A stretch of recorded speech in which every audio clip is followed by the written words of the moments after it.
Make sense. अब इस video में मैं आपको काफ़ी सारी प्रैक्टिस प्रॉब्लम्स दिखाने वाली हूँ फाइनेंशियल स्टेटमेंट से ही रिलेटेड। ठीक है, तो स्टार्ट करते हैं। अच्छा, तो हमारे पास एक प्रॉब्लम है जो बताया गया है किसकी, अलजबरा मर्चेंट की। अब मंथ जो एंड हुआ है वो मई का है। आप इसमें भी देखो सेम तरीके फॉर्मेट में यहाँ पे चीज़ें लिखी हुई हैं कि मर्चेंडाइज इन्वेंट्री क्या है, परचेसेस क्या हुए हैं, ये सारी चीज़ें ऑलमोस्ट वैसी ही हैं जो हमने अभी रीड करी थी। और इन सारे क्वेश्चंस में ऐसी किस्म के आपके पास लिखी हुई हैं अलाउंस चीज़ें। इसमें ऐसा कुछ नहीं आएगा कि परसेंटेज चेक था तो ये था तो उसने वो सामान बेच दिया था तो कितने हुए। इसमें प्रॉपर वर्ड्स हैं और यही आएंगे। आप पीछे जाके रीड कर सकते हैं कि इनमें से डेबिट कौन सा होना है, क्रेडिट कौन सा होना है, उस तरीके से बनेंगे। अच्छा, ये वाला भी ऑलमोस्ट सेम है। इसमें क्या कह रहा है, इसमें कह रहा है एक स्टेटमेंट प्रिपेयर करो कॉस्ट ऑफ गुड्स सोल्ड का, और फिर एक स्टेटमेंट प्रिपेयर करो कॉस्ट ग्रॉस प्रॉफिट का। ठीक है, तो हम चलो ये करते हैं। अब यहाँ पे मैं बाद में आप लोगों को सबके फॉर्मेट्स भी सेंड कर दूँगी कि बेसिक फॉर्मेट्स कैसे दिखते हैं, कौन सा आइटम कहाँ क्रेडिट में जा रहा है, डेबिट में जा रहा है। अच्छा खैर, अब कॉस्ट ऑफ गुड्स सोल्ड जो है उसका हमने स्टेटमेंट तैयार करना है मई का महीना। अच्छा, अब मैंने बेसिक इसका ऐसे स्टेटमेंट बोला था ना उन्होंने, तो स्टेटमेंट हम याद है आपने बैंक रेजोल्यूशन किया था, उसके अंदर रेजोल्यूशन में हमने देखा था कि भाई नंबर है, पर्टिकुलर्स हैं, डेबिट कैश बुक है, बैंक बुक है। ठीक है, अब यहाँ पे आप डेबिट और क्रेडिट सपोज कर लोगे, उसको लिखने की ज़रूरत नहीं है, अगर लिखना चाहो तो आप लिख भी सकते हो इस पर। अब नंबर 1 पर्टिकुलर हमारे पास क्या है, मर्चेंडाइज इन्वेंट्री जो कि ओपनिंग है यानी स्टार्टिंग में, वो कितनी थी 15,000, वो आपने क्रेडिट साइड पे लिख दी। फिर ग्रॉस परचेजेस आपने डेबिट में कर दिए। फिर आपने ऐड करना है, ऐड, ठीक है, क्या ऐड करोगे आप, का carriage inward, wages expense, insurance and translate और ड्यूटी ऑन परचेजेस सारी ऐड होनी है और इकट्ठी होनी है क्योंकि ये एक ही कैटेगरी की है। ठीक है, 80 की एक ही किस्म की कैटेगरी है इनकी। अब क्या करोगे, इनके आप सारे अमाउंट लिखो कितना बना और फिर उन सबको आपने एडअप कर देना है जो ग्रॉस परचेज था उसमें। ठीक है, अब लेस क्या है, लेस हमें क्या करना है यानी क्या चीज़ इसमें से सब्ट्रैक्ट करनी है। तो हमारे पास है purchase discount, purchase return allowance, net purchase है और मर्चेंडाइज अवेलेबल फॉर सेल, यानी कितना वो सेल के लिए अवेलेबल है वो तो खैर छोड़ो, अभी नेट परचेज तक आप देखो। ठीक है, ये दो चीज़ें आपने लेनी है, 900 की और 5000 की, इन दोनों का टोटल करो। दो चीज़ें आपने कौन सी ली है, परचेज डिस्काउंट और परचेज रिटर्न एंड अलाउंस, इन दोनों को आपने लिया जो कि 900 और 5000 मिला के कितना हो गया 5900, जो आपने नेट परचेजेस के सामने लिखा है कि ये आपके नेट यानी टोटल परचेज आपके इतने थे। अब ब्रैकेट में मैंने करके लिखा है, इसका मतलब ऊपर वाले अमाउंट से इसको सब्ट्रैक्ट कर देना, वो हम कर देंगे। और मर्चेंडाइज अवेलेबल फॉर सेल, अब मर्चेंडाइज अवेलेबल सेल की बात है तो उसको आप क्रेडिट पोर्शन में ले जाओ। अब वो क्या करोगे, आप ऊपर वाले से आप उसको ऐड कर दोगे, 73,300 को 15,000 में ऐड कर दोगे जो आपको 88,300 बन जाएगा। ठीक है, फिर नेक्स्ट आपने क्या करना है, लेस करना है मर्चेंडाइज इन्वेंटरी क्लोजिंग, यानी अब महीना एंड हो गया। ठीक है, अब आपके पास जो लेफ्ट ओवर मर्चेंडाइज है उसको आप क्लोजिंग में लिखोगे। ठीक है, कॉस्ट ऑफ गुड्स सोल्ड कितना है, अब क्लोजिंग में लिखोगे तो उसको सब्ट्रैक्ट करोगे टोटल अमाउंट से। ठीक है, 28,000 का बच गया था आपके पास, उसको आप सब्ट्रैक्ट कर दोगे ऊपर वाली वैल्यू से, तो आपके पास आ गया कम से कम कितना 60,300, ये आपके कॉस्ट ऑफ गुड्स सोल्ड हो गए। अच्छा, अब ग्रोस सेल, ग्रोस सेल कितनी हुई, ग्रोस सेल हमारे पास हुई, अब ये देखो ये मैंने चेंज कर दिया, पहले क्या था ये कॉस्ट ऑफ गुड्स सोल्ड। ठीक है, ये एंड हो गया। अब नेक्स्ट चीज़ मैंने क्या स्टार्ट किया, नेक्स्ट चीज़ करिए अब स्टेटमेंट ऑफ ग्रॉस प्रॉफिट। वो कैसे लिखोगे, पर्टिकुलर्स लिखे आपने, इसमें भी क्रेडिट साइड ऐसे करके बना दिया आपने। पर्टिकुलर्स में ग्रॉस सेल लिखी आपने, कितनी हुई है 95,000 की। अब लेस करना है सेल्स रिटर्न अलाउंस जो कि 2500 का था, सेल्स डिस्काउंट जो कि 35 था। नेट सेल आप इन दोनों कंबाइन करके फिर बताओगे इस टोटल को आपने माइनस करना है।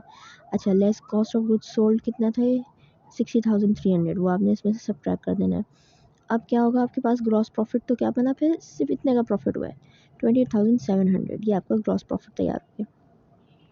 अच्छा, अब अगली प्रॉब्लम की तरफ चलते हैं। अगली प्रॉब्लम में हमारे पास दिसंबर का महीना बोला गया है 2011, और उसके अंदर हमें कुछ रिकॉर्ड करके बताएं यूनाइटेड ट्रेडर्स के जो भी कोई ट्रांजैक्शन कुछ किस्म के हुए हैं वो बताए गए हैं हमें। ठीक है, सेल्समैन सैलरी एक्सपेंस बताया गया है कि भाई इतनी थी एप्लीकेबल, और जो कि पे होगा, हुआ नहीं है, पे होगा जनवरी 2 को। ठीक है ना, इक्विपमेंट कॉस्ट 60,000 और जिसकी लाइफ है 10 साल। ठीक है, estimated residual value after service of 10 years. अगर देखो ओरिजिनल कॉस्ट थी उसकी 60,000, लेकिन 10 साल की सर्विस के बाद यानी 10 साल यूज़ करने के बाद उसकी कॉस्ट हो जाएगी 10,000, ये लिखा हुआ है यहाँ पे।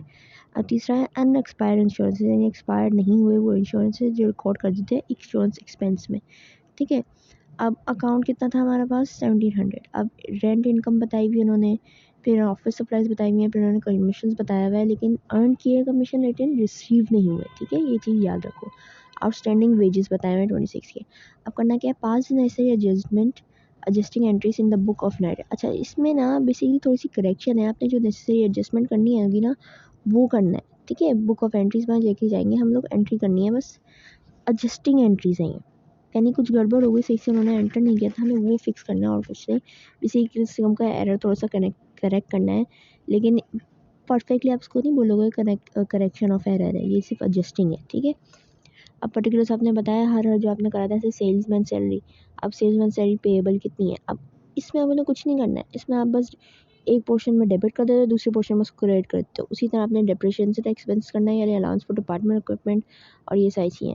आपने 5000 कर दिया। अब ये 5000 कैसे उठाया आपने, अच्छा अब उसमें था कि आपने पहली जब परचेज़ की तो वो 60,000 है, लेकिन 10 साल बाद कितनी हो जाएगी वो 10,000।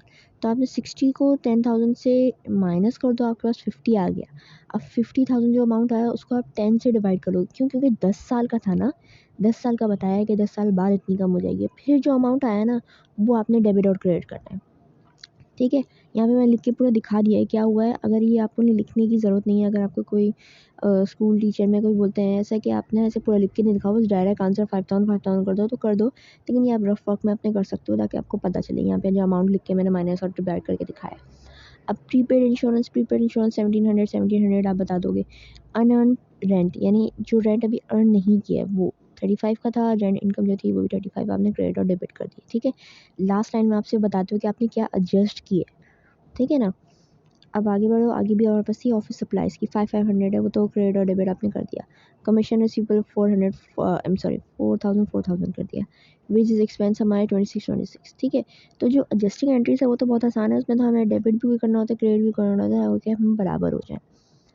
अच्छा, अब हम अगली प्रॉब्लम की तरफ चलते हैं। अगली प्रॉब्लम है आसिम एंड कंपनी।